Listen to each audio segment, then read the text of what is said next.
Alright then, lads, welcome back to Kosi's Arsenal podcast. My name is Kosi. Good morning, good afternoon, good evening, wherever you are, parts of the world. It's a Tuesday morning, and we are going to dive into Tuesday morning Arsenal news. Definitely make sure you smash a like on the video. Make sure you do subscribe to the team as well, because this early morning, there is a lot of joy around Arsenal. Emile Smith-Rowe has been called up for his first ever international duty with the England national senior national team, because he's been playing with the England under-21s.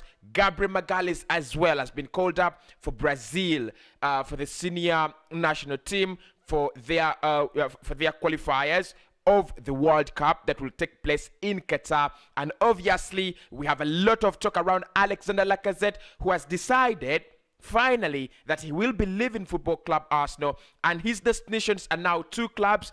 There is talk of an agreement between him and Atletico Madrid. We'll try to dive into that. I'll try to explain why I think he might move to Newcastle rather than Atletico Madrid, but I'm going to dive into that. There is an update on Dusan Vlahovic, and of course an update on Lautaro Martinez as well. So be very, very, very, very comfortable, and be sure to subscribe to the thing, because this is where you get all the latest in terms of Arsenal news, especially in the morning when you have just woken up and you're looking for something to cling on to in terms of Arsenal news. We are sponsored by the beautiful people at H&S Gamers, so make sure you do check them out. H&S is a very, very, very good shop in terms of gaming. You'll be able to find them in Uganda. Obviously, if you're not in Uganda, this ad really doesn't apply, but if you're in Uganda, you'll be able to find them in Chikoni, and they're some of the shop or outlets that will give you the best gaming experience. Is it FIFA? Is it is it car racing? Is it GTA? Is it Mortal Kombat, Call of Duty? Anything, any game you feel like playing, H&S Gamers are your men. Right, let's try to dive into the news today and see what we have on the table in terms of Arsenal Football Club as we enjoy the international break. Of course, now we have 13 days to go to versus Liverpool. Next week, I'll be trying to dive into the Arsenal-Liverpool game, but let us enjoy this week by looking at the speculation and looking at all the news around the beautiful club. Let's start off with Emile Smith-Rowe, who's been called up for English duty for the first time by Gareth Southgate. Now, there's a lot of talk around rival fans who do not actually love Smith-Rowe, and they're saying that he's been called up by Southgate because of injuries in the squad. Now, that is a little bit true, people, but this is what Sky Sport have written. They have said Emile Smith-Rowe, England call-up, Arsenal midfielder, England call-up England midfielder for the first time for World Cup qualifiers against Albania and San Marino. And they're saying Marcus Rashford, James Ward-Prowse, Mason Mount, and Luke Shaw have not reported for England duty ahead of the forthcoming World Cup qualifiers against Albania and San Marino, with Smith-Rowe, who has scored in 3 consecutive Premier League games for Arsenal, has been called up. Congratulations to my boy, and congratulations to the boy. So according to Sky, they're saying Emile Smith-Rowe has been called up to England's senior men's team for the first time ever in his life. The Arsenal 21-year-old attacking midfielder joined the England squad at St. George's Park on Monday ahead of the forthcoming World Cup qualifiers against Albania and San Marino. He had initially been set to join up with the under-21s, but has been drafted in by manager Gareth Southgate after Marcus Rashford, James Ward-Prowse, and Mason Mount and Luke Shaw did not report for international duty. Actually, I don't see how all these are connected. Yes, I think he's been called up because of a few injuries here and there, but James Ward-Prowse, probably, I don't feel he's been in fine form with Southampton this season, unless otherwise. Marcus Rashford, we all know that he's struggling with injuries. He's not played a single game ever since the Euros for England, so I also don't feel like that's the reason as to why Smith has been called up. And maybe it is Mason Mount, because for Luke Shaw, a left back getting injured and calling up an attacking midfielder, it absolutely makes no sense for me. So it is Mason Mount, and I think that's the reason as to why my boy Smith-Rowe has got the opportunity. But I've already said opportunity only manifests itself to anyone or someone who's prepared. So if Smith Rowe was not doing that well, he wouldn't actually have taken up the spot even when Mason Mount got injured. Rashford will remain with Manchester United in order to concentrate on regaining fitness, while Shaw is currently following a concussion protocol at the club. That means Emil Smith Rowe. Congratulations to my boy. Congratulations to the lad.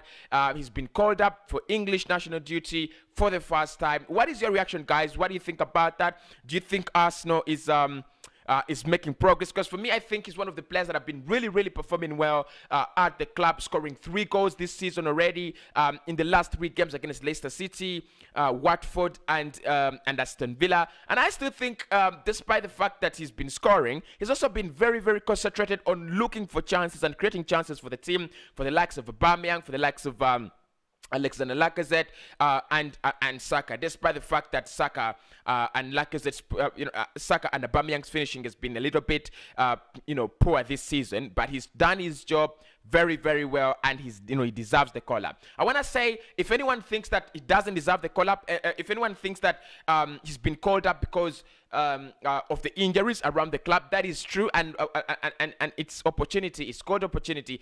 That is the reason. That's why he's been called up, because he has shown his potential. Another Arsenal player that has been called up for national duty for the first time is Gabriel Magalhaes. Now, I've already said that if there is a player who's becoming much underrated at Arsenal Football Club, is Gabriel Magalhaes. Trust me, the order and all the good work we are seeing in that Arsenal defense is sponsored by that man, Gabriel Magalhaes. He's a very fine centre back. He was called up by Brazil for the Olympics. Unfortunately, he got injured before he could actually take part in the Olympic Games that actually happened in the summer. But nevertheless, again, he came back, regained his fitness, got his form back, and it's been very key for Arsenal and our performances. All I'm asking for is that these players actually do not get injured when they go out there to play for their respective nations.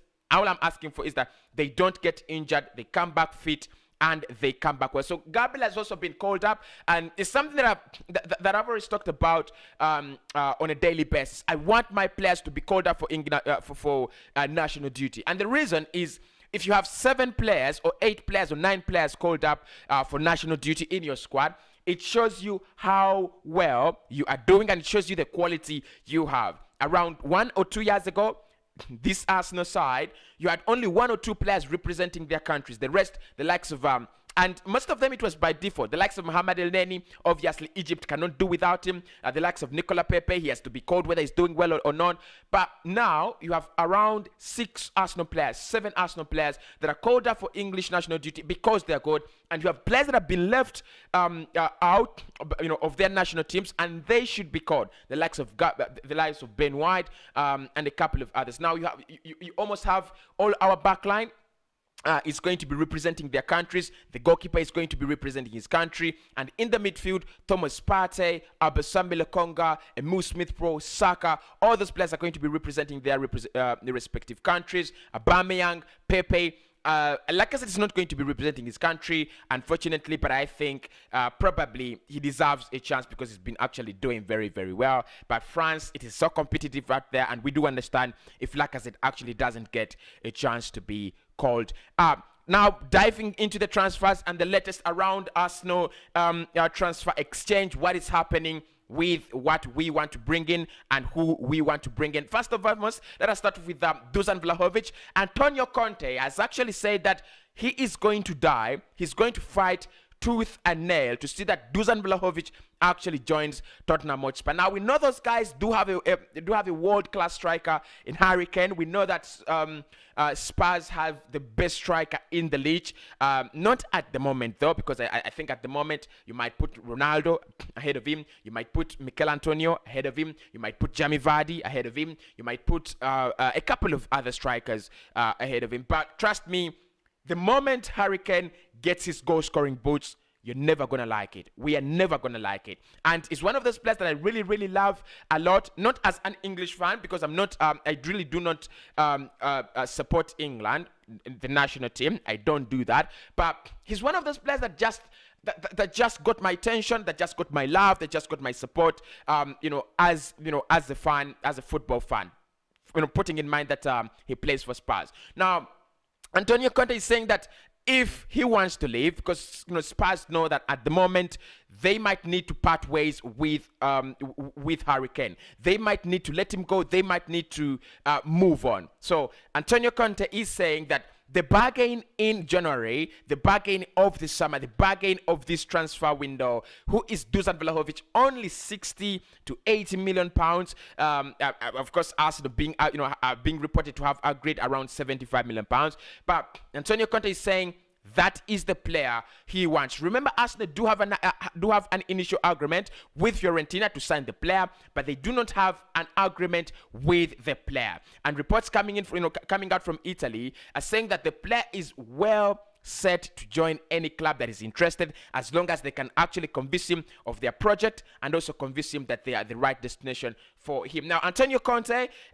being the head manager at Spurs, there's so many things that are going to come with that. One, you have you have Antonio Conte managing a shit squad at Spurs, so he's gonna need to recruit around 3 or 4 players in the January transfer window. If I'm a Spurs fan, I would actually get very, very excited. But also you have him, you have Antonio Conte. He has to deal with the fact that now players like Son, players like Harry Kane probably could move on. Probably their time has expired and things like that. He needs to work out a way to find a better squad for Tottenham Hotspur. So he's looking at Dusan Vlahovic. He's obviously been seeing him in the Italian Serie A because he's Italian. Of course, I know he watches much of the Italian Serie A. And when he says that he wants a player, he's gonna get him. He's gonna get that player because Spurs know they can't disappoint him. They can't anger him.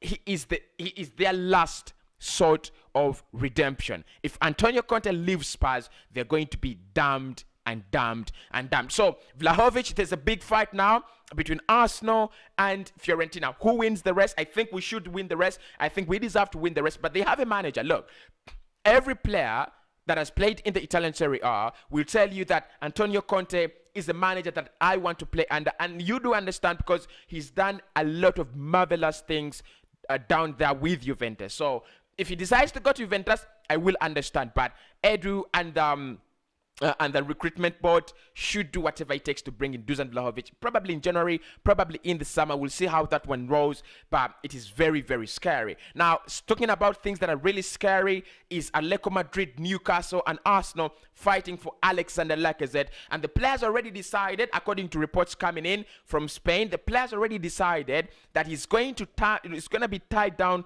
to a contract in January, but will stay with the club until the end of summer. So that means if you're an Arsenal fan and you love Lacazette to stay, and you love Lacazette to have a final year, probably 1 or 2 years, at Arsenal, that is not going to happen because news reaching me from Spain indicate that yes, Lacazette is going to be leaving Arsenal by the end of the season. It's not the best positive story out there to throw on the table, but probably it's one of those stories that we have to discuss much more at depth and at length to find a possible replacement. That is number one, but also to see how Arsenal will deal with the fact that Lacazette will be leaving in the summer. My only opinion on this is very clear. Lacazette cannot be left to go in the January transfer window with Aubameyang also leaving in January for AFCON. That is absolutely out of the picture. If Lacazette wants to leave, which I do understand by all means he does,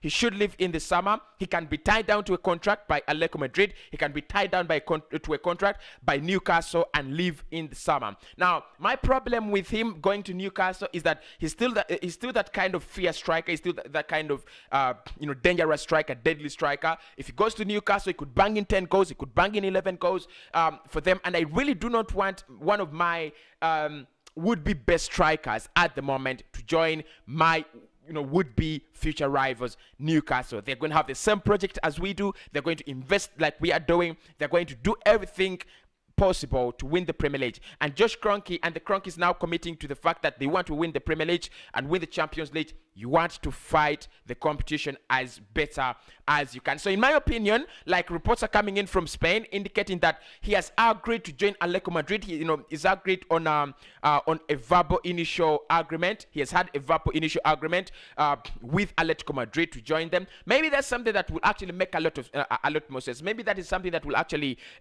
make me feel a little bit better if he goes to Atletico Madrid in Spain rather than joining Newcastle. But look, if it's for the money, I think both clubs have the money. If it is for the salary, I think both clubs can give him the salary. But look, I think he might decide to go for Atletico Madrid. If Atletico Madrid don't drop out of the Champions League or do not drop out of the Europa League completely, and I know they will qualify for the Champions League. I know they will qualify for Europe. So next season, he might actually decide to go for Atletico Madrid because they'll be playing in the Champions League. They'll be represented by they'll be represented at the highest level in European football. But also, thinking about it, he'll be playing under one of the best managers in the world in Diego Simeone. So I still think he might go to Atletico Madrid, however much Newcastle could tempt him with all the money that they've got at the moment. And lastly, let's talk about Lautaro Martinez, who's been linked with Arsenal yet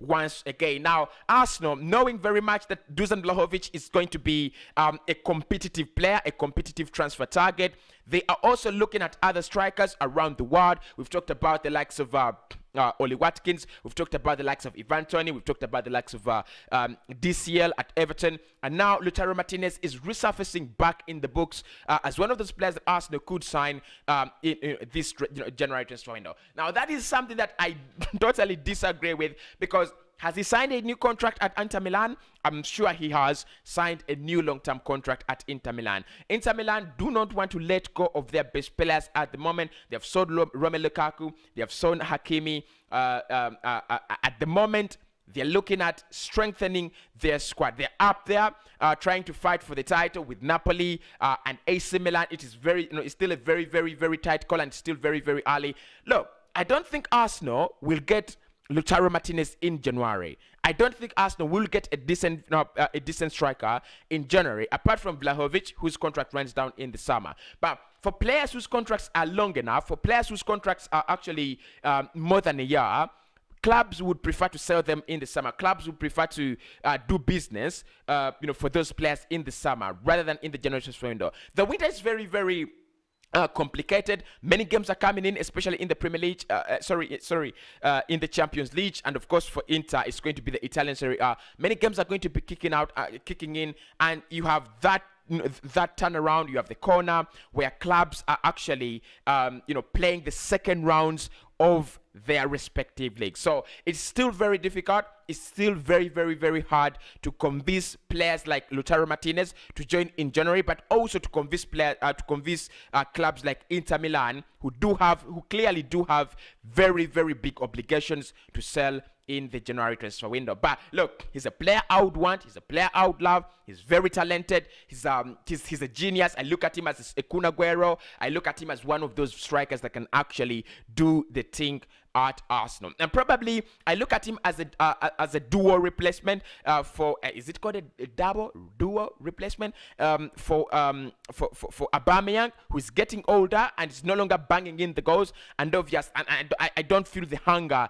that he had 3 seasons ago when he had joined Arsenal, or the Aubameyang at Dortmund, or the Aubameyang at Saint-Etienne. I don't feel that hunger anymore. But of course, definitely you look at Lautaro Martinez as an immediate fix to the January transfer fix, or to the summer problems of Alexander Lacazette leaving the club. So definitely that is what is happening around the club. Make sure you smash a like on the video. Make sure you do subscribe to the thing as well. I'll be back to talk about more Arsenal news later at 5 p.m. and 9 p.m. respectively. Those will be live shows if nothing changes at all. Of course, in this session, we've talked about Dusan Vlahovic and how Spurs and Conte are dying to get the signature of the player. Lautaro Martinez could be an alternative for Arsenal if they don't get Dusan Vlahovic. Gabriel and Emile Smith-Rowe have been called up for English national duty. Of course, Gabriel called up for Brazil, and Emile Smith-Rowe called up for England. And obviously, Lacazette has decided not to stay with Arsenal because He feels like he needs more game time. He feels like he needs to be a little bit more important, and he needs a contract at least 2 to 3 years, whilst Arsenal are actually providing only 1 year. So that's it, guys. That's it for today's edition. In the morning, Arsenal news now in the morning. We'll talk about later on. We'll talk about Mikel Arteta's 100 games, the unbeaten run, 10 games unbeaten run. Our next fixtures. Can we beat Liverpool? Where are we going to finish? In the season. That is in the Super Arsenal podcast coming up later in the day. I'll be live at 5. I'll be live at 9. Make sure you smash a like on the video. Make sure you do subscribe to the thing. And I'll speak to you very, very soon.